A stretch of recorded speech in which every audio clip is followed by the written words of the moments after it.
Oke, sekarang udah jam 7. Sekarang kita mulai online sharing session-nya.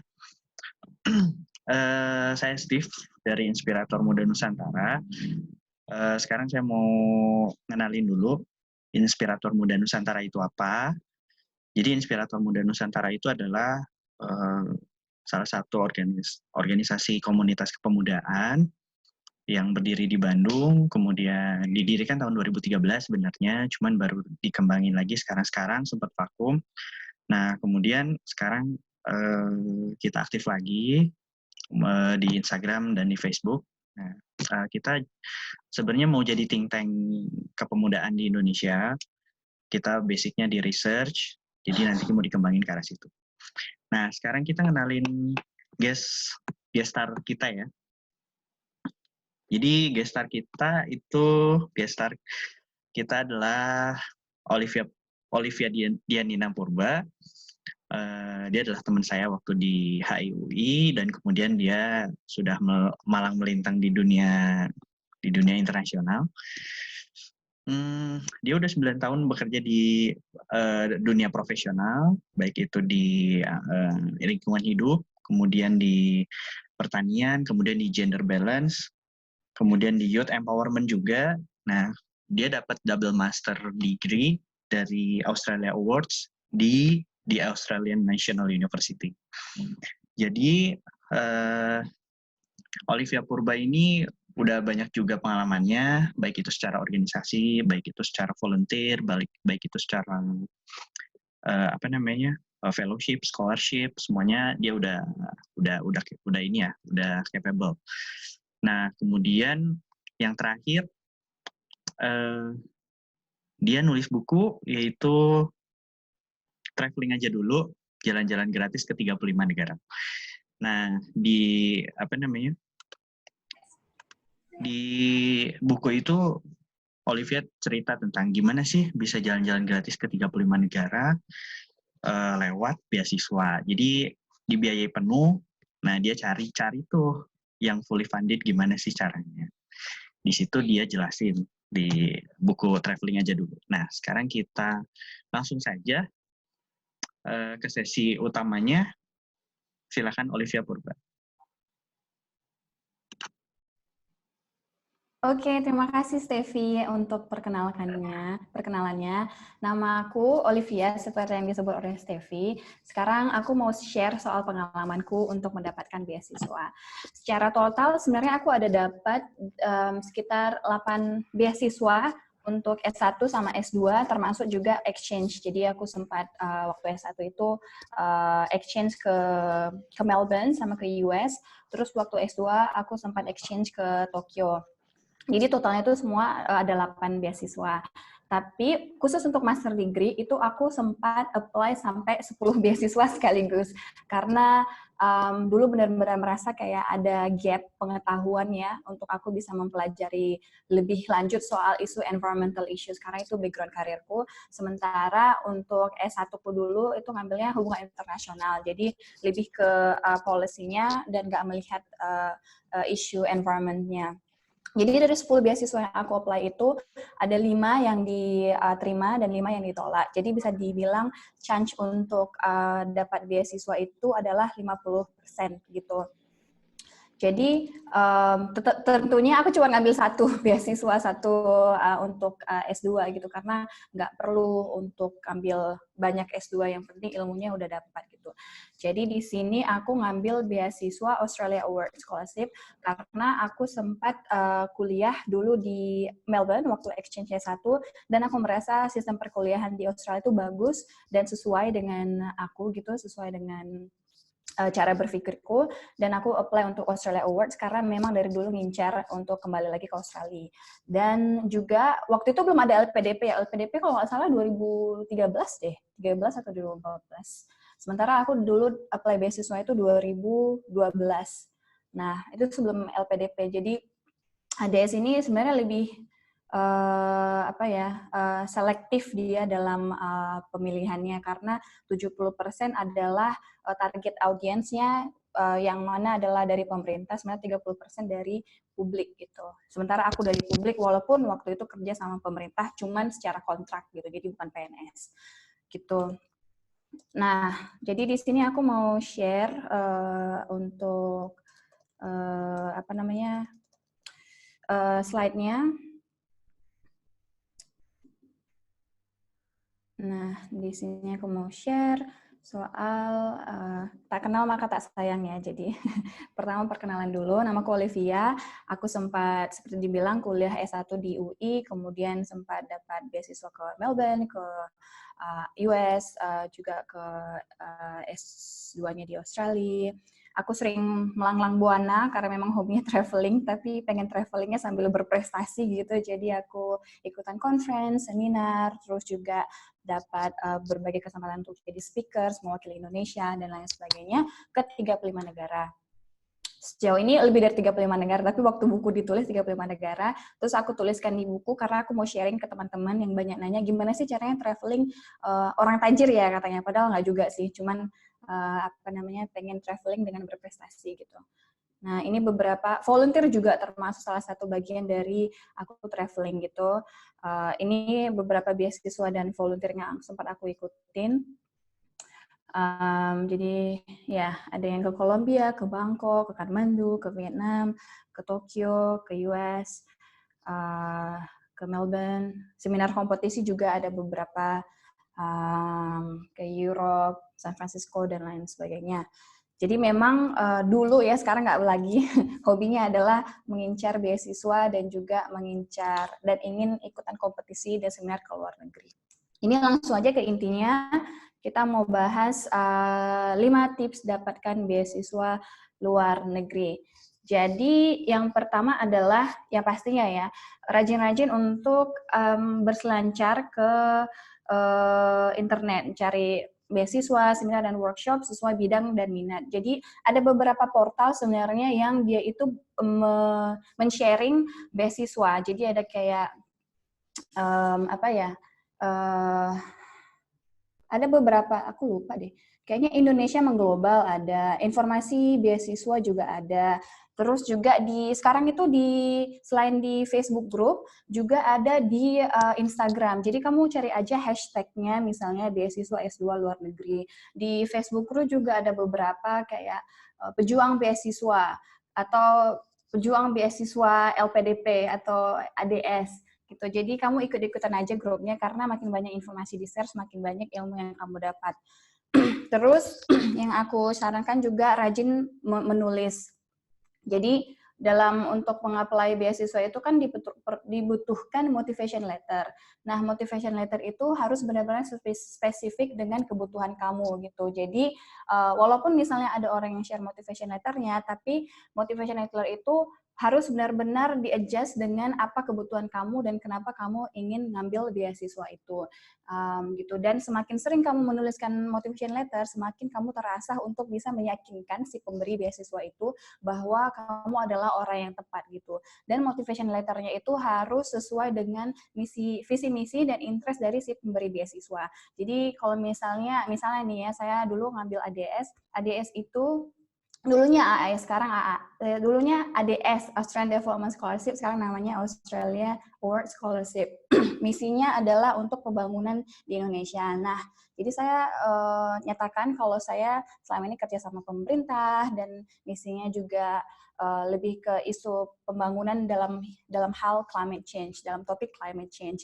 Jadi saya terangkan kembalinya saya ke Indonesia, saya akan berkontribusi untuk isu lingkungan juga dengan cara 1, 2, 3. Jadi saya deskripsikan agar interest saya itu sama dengan interest pemberi beasiswa. Dan itu juga berlaku untuk beasiswa lainnya.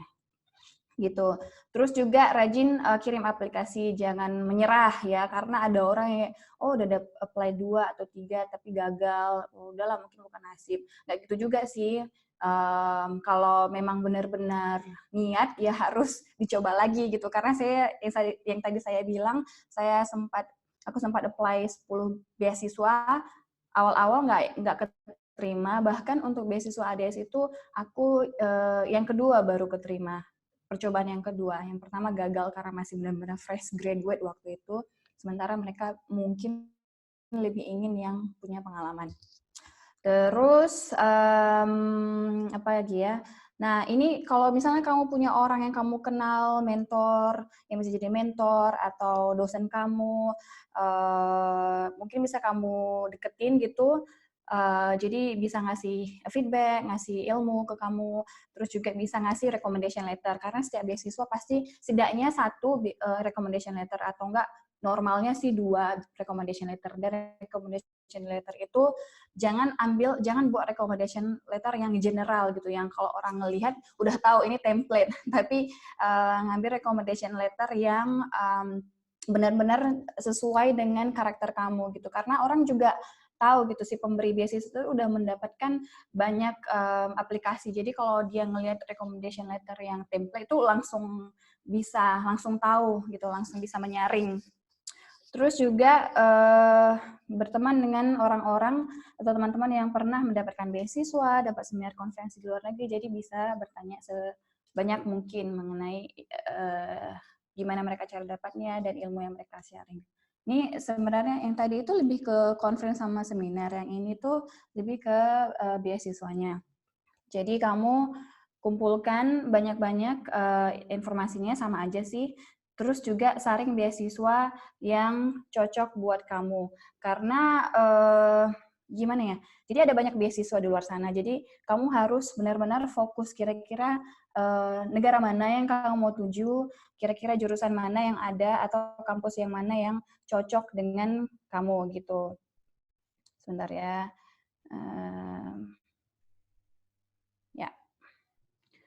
Terus juga persiapkan beberapa dokumen sejak dini. Ada beberapa dokumen yang memang disyaratkan untuk beasiswa, itu kamu harus wajib persiapkan dari dini, karena ada beberapa kasus, banyak bahkan teman-teman saya yang dia nggak dapat beasiswanya karena dokumennya itu ketinggalan, dokumennya itu telat gitu, telat dari deadline-nya.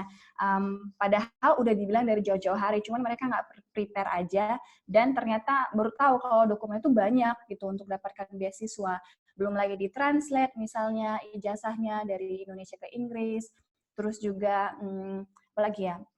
Kadang minta kartu keluarga, kadang juga minta paspornya udah ready, kadang minta motivation letternya udah ada atau recommendation udah ada. Ada sih beberapa yang beasiswa yang minta recommendation nanti nyusul aja kalau administrasinya udah lengkap gitu. Tapi ada yang dia pengennya dari awal udah lengkap, belum lagi harus difotokopi karena panelisnya ada beberapa, jadi harus memberikan ke beberapa kopi gitu. Jadi kamu harus siapkan dari awal. Terus juga kemas recommendation letter dengan baik. Sorry, tadi yang aku sempat sharing itu, jadi recommendation letternya itu usahakan jangan template, tapi juga recommendation letter yang disesuaikan dengan minat kamu gitu. Terus yang terakhir nih, walaupun lulus administrasi, kamu juga harus bisa lulus interview gitu. Jadi setelah semua recommendation letter, motivation letter, semua kebutuhan adminnya udah lengkap, tapi kalau interviewnya nggak bisa meyakinkan, sama aja, berarti gagal gitu beasiswanya. Interview ini juga penting. Terus ini buku saya traveling aja dulu. Jalan barang gratis ke 35 negara. Oke, stop sharing ininya ya. Nah, apalagi yang mau di-sharing ya? Ini, saya juga mau sharing tip wawancara beasiswa. Sebenarnya untuk beasiswa itu, wawancaranya itu kurang lebih sama wawancara untuk kerjaan. Menurut saya pribadi ya, karena intinya adalah bisa meyakinkan si pemberi beasiswa itu kalau kamu adalah kandidat yang tepat gitu. Jadi kamu harus bisa tahu kira-kira dia itu minatnya apa, terus juga kamu sesuaikan sama background kamu. Nih misalnya saya saya mau cerita nih persiapan untuk beasiswa ADS saya, AAS saya untuk yang sekarang. Pertama adalah cek universitas dan subjek studi yang hendak kamu ambil di Australia. Jadi kamu harus pastikan bahwa Kamu tahu keunggulan universitas yang kamu ambil di Australia, mata kuliah yang hendak kamu ambil, dan subjek yang kamu mau ambil. Jadi kamu harus tahu perbedaannya gitu. Karena kalau misalnya kampusnya ada ada banyak kampus bagus di Indonesia dan dengan subjek yang kamu mau pelajari itu, misalnya nih isu climate change, mungkin ada subjek climate change di Indonesia. Terus dia kan nanya, kenapa kamu mau di kampus di Australia, kenapa nggak di Indonesia aja? Pasti mikirnya itu, kalau memang ada subjek yang bisa kamu pelajari di Indonesia. Terus juga kamu harus pelajari secara mendalam tentang topik atau isu yang ingin didalami di jenjang itu. Jadi nanti di pertanyaan beasiswanya, si pemberi beasiswa, si panelis yang mau memberikan beasiswa ini akan bertanya juga soal topik yang kamu mau pelajari secara mendalam gitu. Jadi benar-benar ke isu, ke kontennya juga. Kayak waktu saya apply kan mau ngambil isu climate change dan environmental management. Jadi mereka benar-benar tanya policy atau kebijakan Indonesia ini seperti apa sejauh ini, bagaimana ke depannya, dan lain-lain sebagainya. Jadi kamu memang harus benar-benar mengerti topik dan isu yang kamu mau pelajari. Terus juga kamu pastikan bahwa topik itu ada kaitannya dengan tempat kamu kerja sekarang atau aktivitas utama yang kamu lakukan. Misalnya, kamu sekarang kerjanya di bidang ekonomi, finance gitu, accountant. Tapi kamu ngambil S2-nya bidang IT, kan jadinya jaka sembung gitu, nggak nyambung. Jadi orang juga bingung kaitannya itu apa.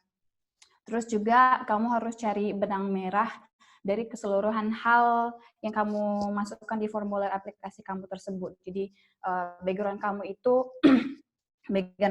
apa, kenapa mengambil beasiswa itu, kenapa jurusan yang itu di negara itu, dan apa yang kamu lakukan nanti ke depannya gitu. Jadi harus cari benang merah yang menyambungkan antara kegiatan kamu sebelumnya, sekarang, dan in the future gitu. Yang dua hal yang perlu kamu tekankan pada saat wawancara beasiswa itu adalah, pertama, bagaimana kamu bisa memaksimalkan beasiswa ini untuk memperkuat hubungan bilateral Indonesia-Australia. Kamu harus ingat lagi kalau beasiswa Australia Awards ini adalah beasiswa dari pemerintah Australia. Jadi selain bidang pembangunan, dia juga misinya adalah memperkuat bilateral, karena ini dari P2P gitu, G2G, pemerintah ke pemerintah. Terus juga bagaimana kamu bisa memberikan kontribusi yang berarti bagi pembangunan di Indonesia. Karena kembali lagi yang aku sebutkan itu, dia misinya adalah pembangunan di Indonesia gitu. Terus juga, ya itu sih yang dua itu.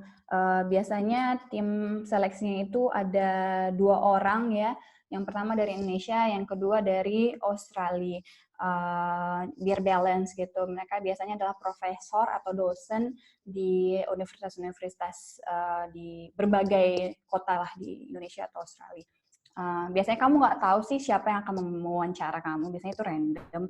Tapi karena mereka dosen ya, mereka itu punya ilmu atau pengetahuan yang mendalam lah untuk berbagai topik itu, pengetahuannya luas gitu. Nah, ini sebenarnya aku udah sempat sharing untuk tips beasiswa ini di channel di YouTube ya. Jadi kalau misalnya kamu miss, aku bisa share di linknya di kolom di kolom chat. Jadi bisa lihat juga kalau misalnya mau lihat lagi pernyataan-pernyataanku sebelumnya gitu, mau mempelajari lagi. Terus, tapi ada yang mau disampaikan?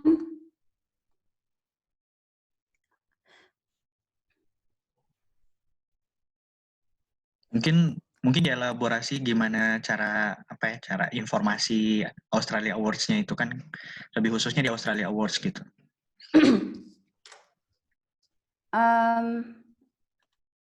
Maksudnya?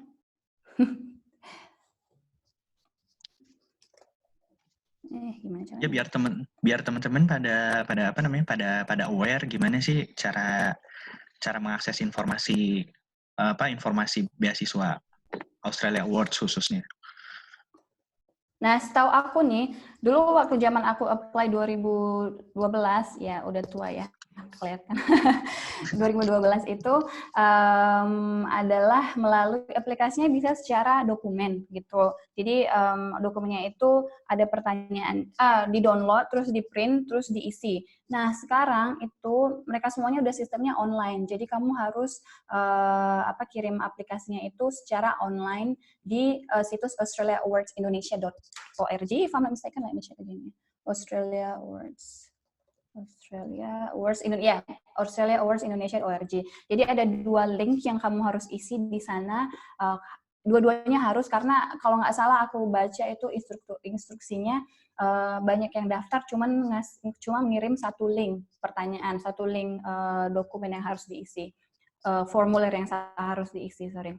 Sebenarnya harus ada 2. Jadi semuanya ini sekarang sudah lewat digital gitu, lebih gampang. Terus juga untuk recommendation letternya juga bisa di-upload secara digital, juga untuk motivation letternya gitu. Dan karena corona ya, deadline-nya itu ditunda sampai bulan Juni 2020, tanggal 30. Jadi kamu masih ada waktu sekitar 2 bulan dari sekarang. Jadi lumayan untuk mempersiapkan semua dokumen yang dibutuhkan. Gitu. Terus untuk ini capability-nya lewat IELTS atau TOEFL gimana? Maksudnya lebih prefer mana kalau Australia? Karena Australia itu masih Commonwealth sistemnya, semua yang Commonwealth itu sistemnya memakai IELTS. Commonwealth yang dari UK, jadi New Zealand, Australia, dia pakai IELTS. Kalau TOEFL itu biasanya yang Amerika sistemnya. TOEFL masih still acceptable? Nggak. Apa? TOEFL-nya masih kalau nggak salah dia harus IELTS deh, harus IELTS. Tapi jangan takut kalau misalnya IELTS kamu itu kurang, dia bakal kalau kamu lulus saringan untuk administrasi, kamu akan dikasih tes IELTS gratis, lumayan. IELTS tuh waktu terakhir aku tahu 2 juta deh kalau nggak salah ya. Sekarang nggak tahu, mungkin naik gitu kan. Nah, jadi lumayan, karena yang penting untuk beasiswa ini IELTS kamu itu di atas 6,5 dan average band-nya itu juga 6,5. Jadi overall-nya itu 6,5, average-nya itu 6,5. Jadi kalau kamu bisa dapat 7 dengan average-nya dengan minimum band-nya itu 6,5, bagus banget gitu. Yang paling susah biasanya IELTS itu adalah speaking, karena mungkin ekspektasinya mereka itu kita ngomongnya kayak native ya, sementara kita punya accent gitu, accent Indonesia. Jadi saya bisa dapatnya 7 gitu. Kalau yang gampang ya writing sama reading, karena udah biasa kan baca-baca sama nulis bahasa Inggris. Sementara untuk speakingnya itu writing susah. Yang mudah itu reading. Sementara writing itu harus benar-benar bahasa Inggris yang struktur. Reading sama listening yang gampang. Gitu. Ada lagi yang mau ditambahin, Olip? Enggak sih, kamu bisa coba disaring aja. Sorry. Pertanyaannya kalau misalnya ada yang nanya untuk everyone. Dari Ferianda Utami ya, yang pertama ya. Dalam memulai kalimat di motivation letter yang baik, atau boleh sesuai contoh motivation letter kakak waktu itu, kita harus memulai dari mana? Bagaimana cara menjual diri kita melalui motivation letter tersebut? Oke, untuk motivation letter. Nah, beasiswa ADS ini beda sama beasiswa yang saya ikuti yang lain gitu. Karena untuk beasiswa yang lain, biasanya mereka cuma minta motivation itu dalam satu lembar halaman yang tersusun gitu. Kenapa kita mau beasiswa? Sementara untuk AAS sekarang itu dia udah kita cuma harus mengisi pertanyaan-pertanyaan mereka. Walaupun sebenarnya pertanyaan-pertanyaan itu adalah inti dari motivation letter itu waktu kita tulis gitu. Jadi sekarang itu beda. Cuman aku bisa sharing nih untuk motivation letterku. Sebentar ya. Tab, ini udah di-record belum? Udah. Ya. Untuk motivation letterku seperti ini. Jadi isi esai beasiswa atau motivation letter ini adalah pertama kamu Bukannya ada nyatakan apa komponen latar. penilaian gitu ya? Komponen penilaian misalnya dari motivation letter, terus udah gitu dari tesis proposal, terus dari kompetens tesnya kayak begitu. Iya, mereka punya komponen penilaian sendiri. Untuk tesis itu nggak perlu, kecuali kamu mau S2-nya itu research based. Ada 2 di Australia, research based sama untuk course based. Course based intinya kamu ke kelas-kelas aja, terus lulus ujiannya ya udah lulus. Kalau untuk research based ya harus penelitian gitu. Jadi kalau jadi nggak perlu skripsi di sana, kecuali kamu S2-nya adalah research based, lebih gampang kan. Terus kalau aku mau sharing untuk isi beasiswaku ini adalah yang pertama kamu harus bilang latar belakang kamu itu apa, kamu itu siapa, kamu dari apa latar belakangnya, kenapa kamu tertarik sama isu itu. Yang kedua adalah kelebihan kamu yang bisa menjadi solusi di mana aja, di tempat kamu bekerja, di organisasi atau di kampus misalnya. Terus kamu harus juga menekankan kekurangan kamu. Jadi selain kelebihan juga sharing kekurangan. Terus kenapa kamu mau mengambil mata kuliah itu, yaitu untuk menutup kekurangan kamu. Nih misalnya aku ngasih contoh pengalaman aku ya. Latar belakangku, aku lahir di small town di Sumatera, Brastagi. Terus karena aku melihat pembangunan park, amusement park, apa bahasa Indonesianya, taman bermain gitu. Terus itu pembangunannya itu tidak sesuai dengan kaidah conservation gitu. Jadi ada banyak pohon ditebang dan lain-lain sebagainya yang mengakibatkan longsor. Jadi itu latar belakang aku tertarik sama isu lingkungan. Terus karena tertarik sama isu lingkungan itu, aku kemudian memfokuskan pada saat S1 HI itu lebih ke namanya itu adalah transnational society ya fokusku, yang lebih fokus ke NGO, lebih fokus ke isu lingkungan dan lain sebagainya.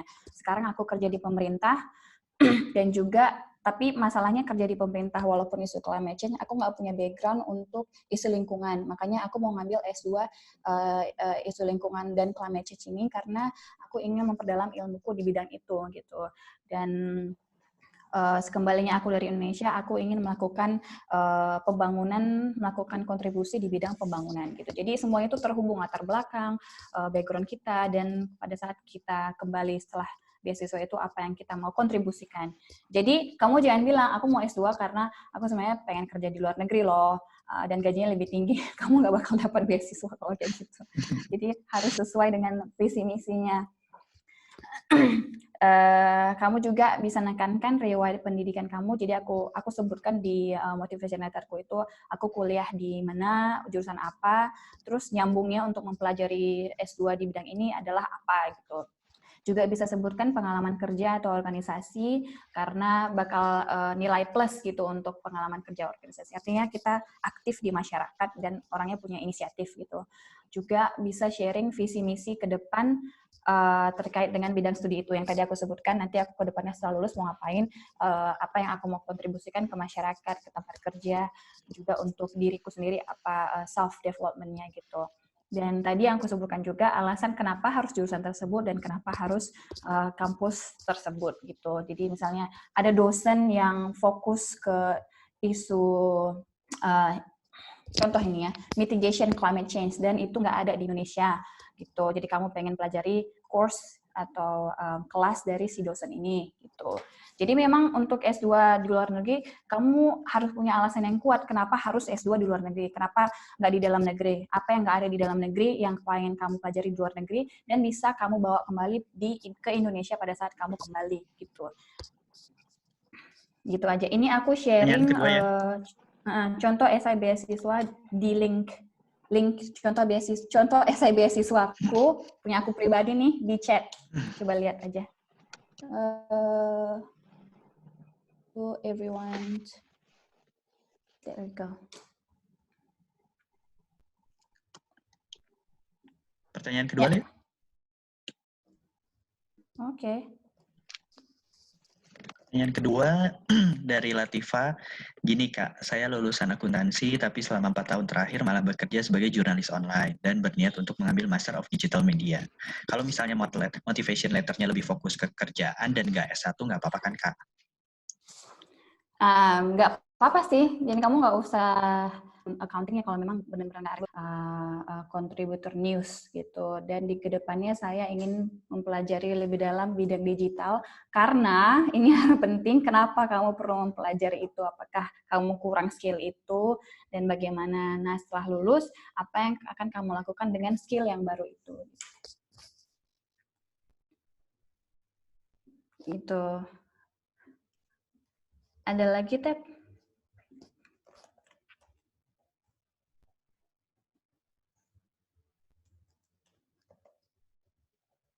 Ada nih. Ini aku sharing video tips beasiswanya di chat juga. Beasiswa.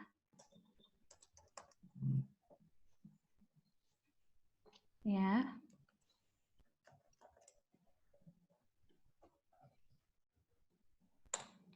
Ya.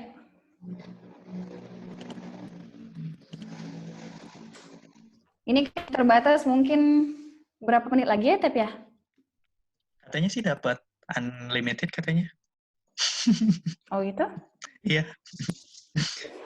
Jadi pertanyaan ketiga ya. Ini pertanyaan ketiga dulu ya. Gue Nanda dari Nanda Situmorang. Gue Nanda temennya Hana Larosa. Mau tanya pas lamar 10 beasiswa itu recommendation letter itu satu untuk semua beasiswa atau bagaimana? Bagaimana kalau recommendation letter? Okay. Bagaimana kalau recommendation letter untuk lamar university, apakah sama dengan recommendation letter pas lamar beasiswa? Nah, untuk lamar university recommendation letter, sepengalaman aku untuk dapatkan university waktu pengalaman aku ya, aku nggak ada buat recommendation letter dari dosen atau dari tempat kerja. Aku kirim itu lebih ke motivation letternya biasanya nanya kalau university-nya, karena butuh LOA kan ya, letter of acceptance dari university-nya. Dan itu juga poin yang aku mau tekankan, kalau misalnya kamu mau dapat beasiswa, akan lebih besar chance-nya kalau kamu udah dapat letter of acceptance atau konfirmasi penerimaan dari si sekolah kamu itu dibanding kamu belum dapat gitu, karena artinya si pemberi beasiswa ngelihat oh kamu udah usaha duluan ya untuk dapatkan letter of acceptance-nya gitu. Walaupun letter of acceptance itu kan ada dua, ada yang conditional sama unconditional. Conditional artinya misalnya ada beberapa kondisi yang kamu belum penuhi gitu. Misalnya IELTS-nya harus di atas 7 atau di atas 6,5.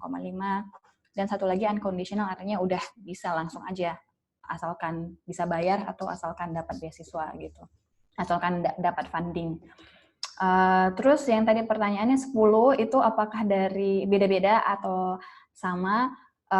Ada yang beda, ada yang sama. Ada yang beasiswa yang benar-benar mereka ingin agar dosen atau si pemberi recommendation letter kamu, bisa dari dosen atau dari atasan itu, ngirim langsung ke mereka via email atau ngirim langsung ke ada link-nya mereka biasanya.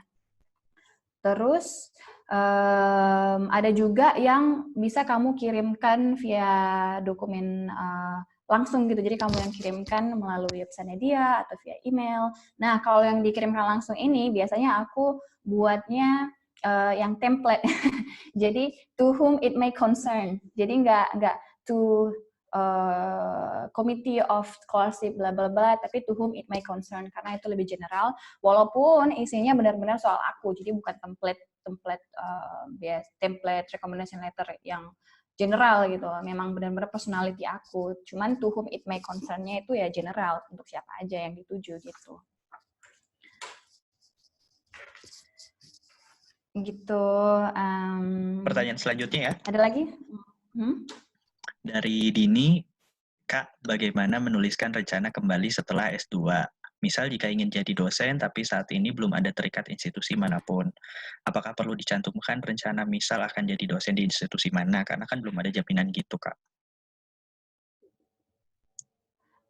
Ya, jadi waktu aku ngambil S2 untuk Australia Awards itu juga sebenarnya nggak ada jaminan aku bakal kemana gitu habis aku selesai S2-nya. Karena bahkan institusi tempat aku kerja itu udah bubar sepulangnya aku dari beasiswa, jadi benar-benar nggak ada tempat untuk balik sebenarnya. Cuman apa namanya ya? Ya kita pintar-pintar meyakinkan aja kalau memang kita punya tujuan atau aim pada saat kita kembali gitu. Waktu itu aku nggak bilang aku benar-benar specifically mau balik ke institusi itu. Cuman aku bilang aja I want to contribute for policy making process in Indonesia for the issue of environmental gitu.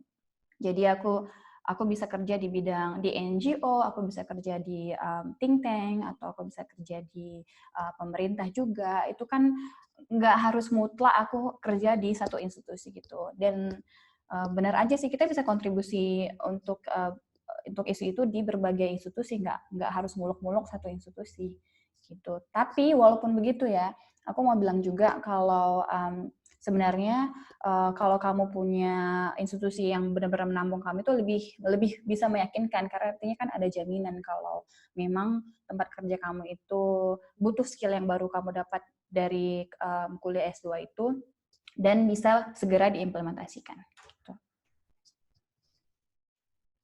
Itu. Ada lagi nih pertanyaannya. Dari Kunan. Kak, bisa jelasin briefly tentang Master of Development, bedanya dengan belajar International Development gimana ya, Kak? Oh iya, kalau kalau nggak salah, Kakak double degree ya, ada kriteria spesifik ya untuk bisa apply double degree itu. Terima kasih. Kalau untuk bedanya Master of Development sama International Development, Master of Development. I'm not sure. I haven't seen Master of International Development yet. Tapi kalau memang kamu ketemu gitu, coba lihat aja di situsnya. Kan biasanya itu di kampus-kampus itu benar-benar deskripsinya itu lengkap. Ini course yang kamu pelajari itu apa dengan master ini. Kira-kira setelah kamu lulus itu apa? Kamu akan menjadi calon apa? Dan selama ini alumni yang udah ngambil bidang ini selama ini jadi apa gitu. Dan kira-kira ada berapa SKS dan ada berapa tahun untuk melaksanakannya. Sebelum saya apply untuk AAS itu saya benar-benar bolak-balik ke websitenya beberapa kampus ya, dua yang utama, Melbourne University sama the Australian National University. Karena saya benar-benar harus lihat spesifik ini kampusnya ini benar-benar cocok dan course-nya ini benar-benar apa yang saya butuhkan, dan karena kalau saya nggak bisa meyakinkan si pemberi beasiswa ini karena saya butuh saya butuh kampus di sini dan course di sini, saya nggak bisa dapat beasiswanya gitu. Jadi ya kamu harus cek sendiri. Terus untuk yang tadi nanya apa, Tep? Ya, double degree. Aku lupa. Double degree kan ya? Syaratnya terus apa yang ngebedainnya? Kalau double degree itu sesuai namanya, ya udah berarti S2-nya ada 2, double.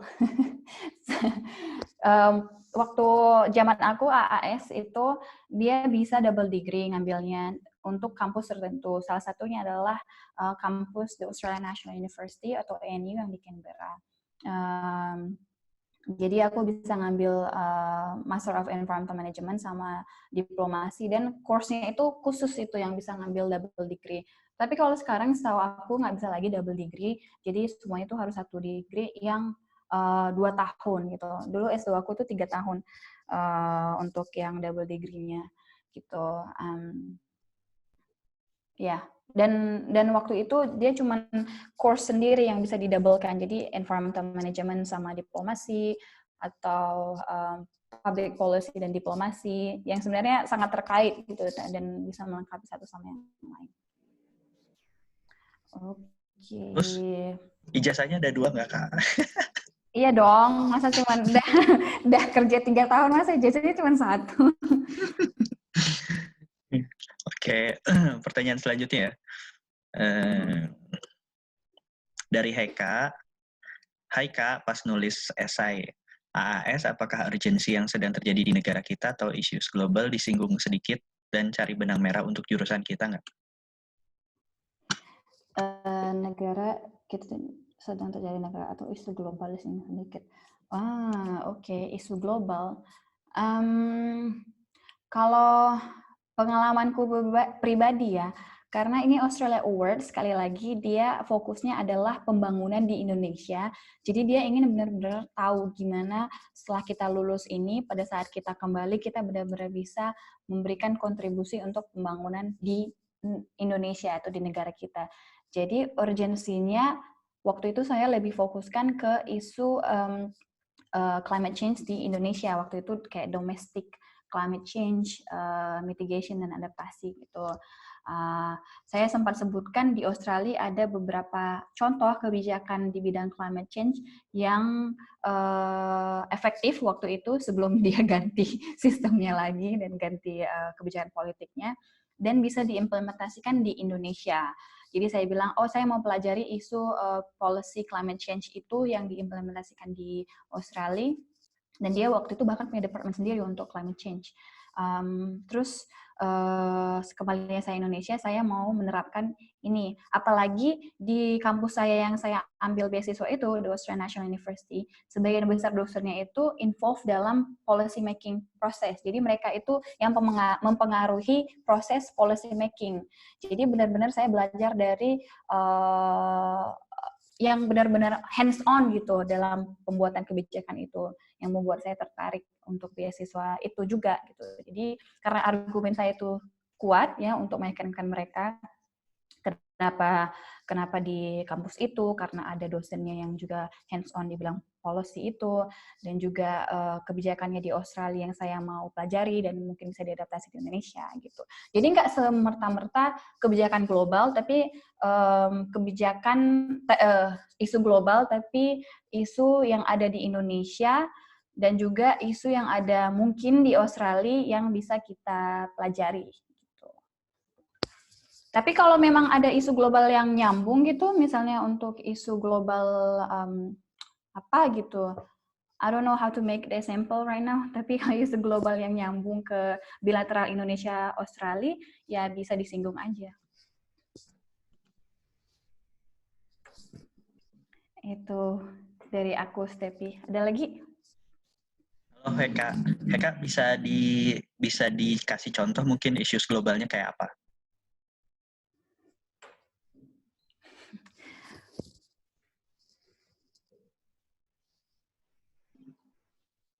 Halo, Heka. Ya, udah. Nggak, ini dia udah chat. Makasih. Oke.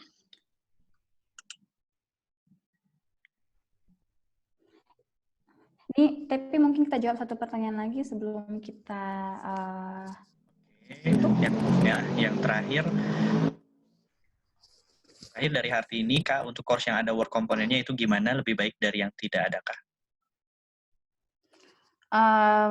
Kalau dari pengalaman aku ngambil Australia Award Scholarship itu, work component itu yang lebih fokus ke field work, field study. Jadi kalau misalnya kamu ngambil research, bukan course based tapi research based, yang tadi aku sebutkan ada course based sama research based. Nah, research-nya itu lebih baik kalau memang kamu ke lapangan dan langsung field research gitu, melihat apa yang terjadi di lapangan. Karena kalau work komponennya itu I'm not sure, mungkin lebih ke sistem yang di US ya, misalnya ngasih internship lah dan lain sebagainya. Walaupun nih trik aku nih kalau dapat S2-nya di Australia itu summer study itu panjang, 3 bulan. Nah, sementara biaya hidupnya itu tinggi di Australia. Jadi, dan aku waktu itu nggak pengen leyah-leyah di rumah di Indonesia.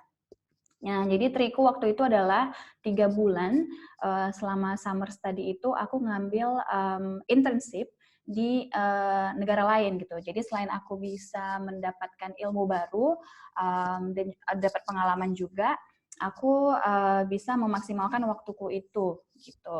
Dan juga biaya hidupnya juga lebih berkurang karena aku nggak di negara mahal gitu. Jadi waktu 3 bulan, ada waktu 2 summer holiday aku itu, pertama aku ngambil internship di Nepal, study mempelajari soal community based forest management yang juga disampaikan pada saat perkuliahan aku di Australia. Terus yang kedua aku ngambil internship di Colombia untuk kampanye lingkungan di sana, di kota Medellin namanya. Aku juga di sana 2-3 bulan itu dikirim dari organisasi di kampus, dari kampusku gitu. Jadi aku maksimalkan waktu kosongku, waktu liburan summerku untuk mengambil internship di negara lain gitu. Jadi itu juga sekembalinya aku dari Australia ke Indonesia, aku bisa apply beberapa pekerjaan dengan mengambil case kasus internship itu. Jadi waktu aku internship, aku bisa membuat research soal ini, dan risetnya juga sudah dipublikasikan atau dipresentasikan dan lain sebagainya. Dan aku juga expose sama different culture yang menjadikan aku lebih highly adapted gitu, dapat beradaptasi dengan berbagai budaya. Jadi itu lebih memperkuat selling point-ku untuk karirku gitu. Karena di Australia untuk work component itu nggak wajib. Yang wajib itu kalau kamu ngambil research, ya kamu harus melakukan field research, atau kalau bisa juga ya desktop research gitu. Gitu aja dari aku. Terima kasih banyak untuk pertanyaannya dari partisipan dan jawaban dari Olivia sebagai bintang tamu kita. Sebagai penutup, bisa Kak Olivia ceritakan gimana kondisi terakhir di Argentina? Ini nggak nyambung ya. Ya udah, intermezzo. Jadi di Argentina sekarang masih lockdown, benar-benar strict, jadi nggak bisa keluar sama sekali. Cuman bisa 1 kilometer dari tempat tinggal sekarang. Tapi masih aktif sih ya, masih produktif ya. Buktinya kita buat acara ini, semoga berguna. Nah, sebelum aku tutup juga, aku mau ngasih beberapa link, kalau misalnya ada yang miss tadi, yang join belakangan, aku kasih link video dan juga contoh esaiku, dan juga kalau mau konsultasi bisa di link di bawah. Ini aku share ke everyone. Di sini link beasiswa. Semoga berguna ya, karena aku tahu untuk daftar beasiswa itu nggak gampang dan sempat putus asa juga waktu ditolak beberapa. Tapi keep trying, terus mencoba karena apa ya istilahnya kan? Jangan kalau kamu mencoba, padahal pintu itu setengah terbuka gitu, jangan sampai kamu berbalik badan, karena kalau kamu tetap mencoba pasti akan dibukakan pintunya secara lebar gitu. Don't give up, intinya be persistent dari aku. Oke, semoga berguna sharing kita. Jangan lupa untuk copy link yang udah di share sama Olivia biar bisa diingat ya. Nah, Olivia bisa dihubungi lewat Instagram, LinkedIn, kemudian traveling aja dulu ya, bisa ya? Bisa di websitenya. Di website ya. Ini aku kirim linknya. Oke, sekian aja. Sampai jumpa everyone. Have fun, have a good day. Ada lagi Sep? Udah. Oke, terima kasih Olivia. Terima kasih partisipan semuanya. Bye.